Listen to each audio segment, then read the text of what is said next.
नमस्कार मेरो युट्युब च्यानलमा हामी चाहिँ नुवाकोट यसो घुम्न गएका थियौँ। नुवाकोट जिल्ला चाहिँ एउटा पहाडी जिल्ला हो, भ्याली पनि छ, जहाँ धान खेती राम्रो उब्जनी हुने ठाउँ पनि हो, तर बिकट पहाड पनि छ। हामी चाहिँ तादी गाउँपालिकातिर लागेका थियौँ। त्यहाँ मेरो एकजना बहिनी छ, उसलाई भेटौँ, यसो घुमघाम पनि गरौँ, एक दिन फ्रेस पनि हौँ भनेर बाटोमा जाँदै थियौँ। कम्तीमा हामीलाई काठमाडौँदेखि त्यहाँ पुग्नलाई 4 घन्टा लाग्यो।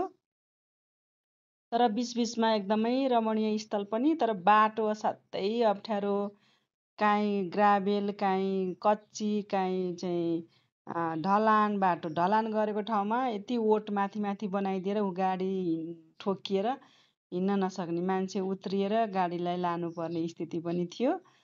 अनि त्यसपछि हामी बल्ल बल्ल अप्ठ्यारो बाटो पार गर्दा गर्दै 4 घन्टा गरेर त्यो कच्ची बाटोलाई हेर्नु त साथीहरू, बाटो हेरेर थाहा पाउनुहुन्छ कति अप्ठ्यारो बाटो थियो। हामी ढुङ्गा हाल्दै ओट हाल्दै सबैजना झर्दै अनि गरेर हामी चाहिँ तादी गाउँपालिका हामी बहिनीकोमा पुग्यौँ, सुनिता बहिनीकोमा।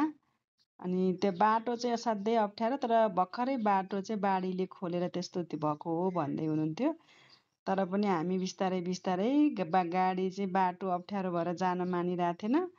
बल्ल बल्ल बल्ल हामी त्यही पनि उकाल्दै मान्छे झर्दै ओर्दै के कस्तो कस्तो गरेर गयौँ र सुनिताकोमा पुग्यौँ। हामीले त्यहाँको ढिँडो र लोकल कुखुराको रससँग हामी खाना खायौँ, खानासाना खायौँ, रमाइलो भयो। त्यहाँ पुगिसकेपछि चाहिँ रमाइलो भयो। अनि घुम्न जाने पाहाडतिर भनेर गयो। पाहाडमा मकै भर्खर यत्रो यत्रो भएको छ। अनि हामी गाडी जाने ठाउँ थिएन। अनि हामी हिँड्दै हिँड्दै हामी गइरहेका छौँ सिरु। अनि त्यहाँ आमा हुनुहुन्छ, त्यहाँको स्थानीय सुनिताको सासुआमा। हामी माथि जहाँ चाहिँ गोसाइँकुण्ड जाने बाटो घुम्न गएका थियौँ। अनि त्यहाँ पुग्दाखेरि चाहिँ बाटोमा झरना, चिसो पानी, यति मिठो, यति चिसो पानी है, हेर्दाखेरि खाउँ खाउँ लाग्ने। मैले त खाएँ पनि, मजाले टन्न पानी, अगाइन्जेल पानी खाएँ, सररर चिसो, एकदम मजा लाग्ने त्यो मिनरल वाटर। हाम्रो पर्वतले पनि खायो अलिअलि पानी मजाले होइन। त्यसपछि बाटोमा साथीहरू ऐसेलु पाकेर लटरम्मै ल हेर्नु, अहिलेको बेला अब सिद्धिने बेलासम्म पनि अझै रहेछ। त्यहाँ चाहिँ ऐसेलु, चुत्रो अनि काफल एकदम मजाले त्यो पाहाडी माथि डाँडामा चाहिँ मजाले पाइन्छ। यो माथि देखिएको डाँडामा ल हेर्नु त चुत्रो, आमामामा है, कति मिठो। यो त एकदम आयुर्वेदिक औषधि पनि हो, जडीबुटी पनि हो, फल पनि हो, जङ्गली फल पनि हो। हामीले चुत्रो पनि खायौँ सबै होइन, सबैजना मिलेर चुत्रो, काफल त भेटिएन, ऐसेलु र चुत्रो चाहिँ खायौँ मैले। बाटो बाटोमै ऐसेलु त ल हेर्नु न कति फलेको के। त्यस पछाडि रमाइलो भयो घुम्दै घुम्दै माथि। अब त्यो बाघमारा भन्ने डाँडामा पुग्ने बेला पुगे पछाडि चाहिँ त्यहाँ चाहिँ बाटो रहेछ, त्यहाँ पुग्यो। मजाले घुम्दै ल हेर्नु तल कति राम्रो सिन के। त्यो बाटो मोटरको बाटो जस्तो छ, तर गाडी चाहिँ जान अप्ठ्यारो हुन्छ। बाइकहरू चाहिँ मजाले जाँदो रहेछ। मान्छेहरू, त्यहाँको मान्छेहरू यति स्वस्थ, हरियो परियो होइन, स्वस्थ हावापानी, जङ्गली फलफुल खाएर पनि त्यहाँका मान्छे स्वस्थ भएका होलान् जस्तो लाग्छ। बजारमा त फलफुल पनि बिसादी हालेर केही खाइसाध्य छैन। ल यो चाहिँ गोसाइँकुण्ड जाने बाटो हो साथीहरू। काठमाडौँको नारायणथानदेखि गोसाइँकुण्डसम्म त्यति बेलाको सरकारले बनाएको बाटो रहेछ। मजाले गएर हिँडेर 2 दिन, त्यहाँदेखि चाहिँ 2 दिन, अब नारायणथानदेखि हिँडेर गयो भने 3 दिन 4 दिन लाग्छ भन्थ्यो त्यहाँको स्थानीय त्यहाँ हाम्रो आमाहरूले त्यो भन्दै हुनुहुन्थ्यो। 4 दिनमा काठमाडौँबाट गोसाइँकुण्ड हिँडेर मजाले पुगिन्छ। त्यहाँ हामीले पनि यसो भिडियो बनायौँ। गोसाइँकुण्ड माथिसम्म जाने, माथि पुग्यौँ हामी, आधा पौने घन्टा हिँडेर हामी गयौँ।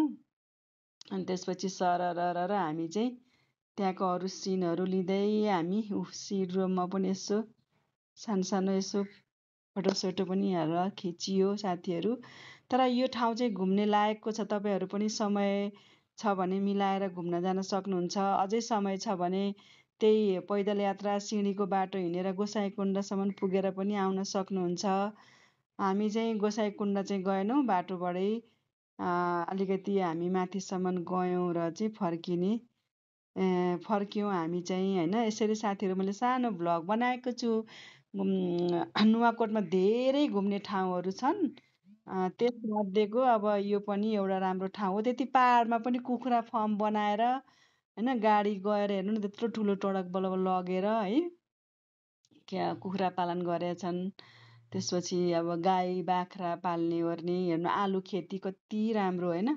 पाहाडको आलु असाध्यै मिठो पनि हुन्छ। अनि त्यस पछाडि मान्छेहरूले आलु खेती गरेछन्। तर अब आमा चाहिँ गोठालो आउनु भएको रहेछ। अनि आमाले तल गाउँबाट गोठालो आएको नानी, हामीलाई त दुःख छ, पाहाडमा अप्ठ्यारो छ, बुढेसकाल लायो भन्न पाइँदैन भन्दै हुन्थ्यो। अनि यहाँ चाहिँ आमाले के भन्नुहुन्छ भने, अहिले पहिला चाहिँ 40 वर्ष पहिला चाहिँ यो देखिएको जमिनमा सबै खेती हुन्थ्यो अरे होइन। गहुँ के अरे आलु खेती, अनि मकै खेती, कोदो सबै हुन्थ्यो। अहिले हेर्नुहोस् त सबै बाँधेछु, अलिअलि बाख्रा चराउने, गाई चराउने चौरी जस्तो भएको छ।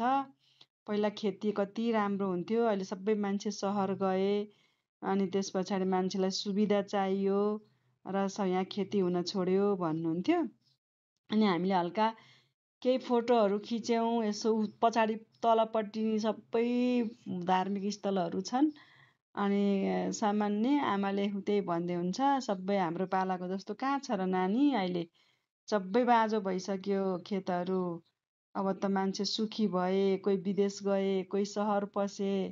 अब हामी चाहिँ यहीँ चिसो हावापानीमा बस्ने बानी बस्यो, मधेस झर्न मन लाग्दैन, बजारको हल्ला पनि मन पर्दैन भन्दै हुनुहुन्थ्यो आमाले।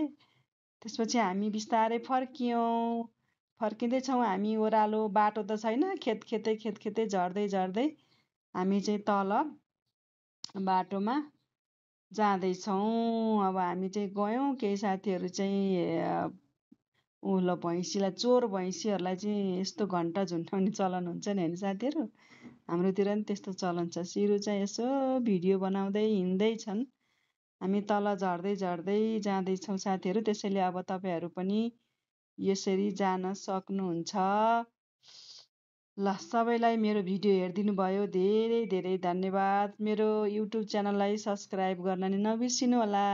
यस्तै रमाइलो भिडियोहरू तपाईँहरूको बिचमा पस्किनको लागि, मलाई हौसला दिनको लागि मेरो YouTube channel Sita Pokharel search गरेर सब्सक्राइब, लाइक, कमेन्ट गरिदिनको लागि म हार्दिक अनुरोध गर्दछु।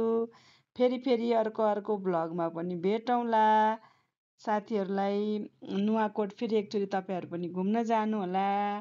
र वान नाइट बस्ने गरी जानुभयो भने अझै धेरै ठाउँ घुम्न सक्नुहुन्छ, धेरै ठाउँहरू हेर्न सक्नुहुन्छ। रमाइलो। धन्यवाद।